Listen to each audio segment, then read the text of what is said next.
رد الفنان حسام حبيب على تصريح طليقته الفنانة شيرين عبد الوهاب في حفلها الأخير بعد ما طلب جمهورها غناء أغنيتها الشهيرة عسل حياتي، لترد ممازحة ده عسل أسود،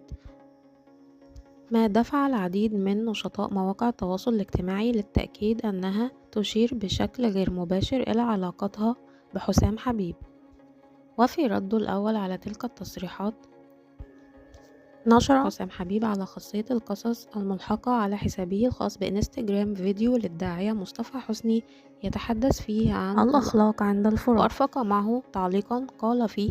عند الفراق تظهر الأخلاق، بس ساعات بتظهر وحشة جدا وشيطان البني آدم بيركبه.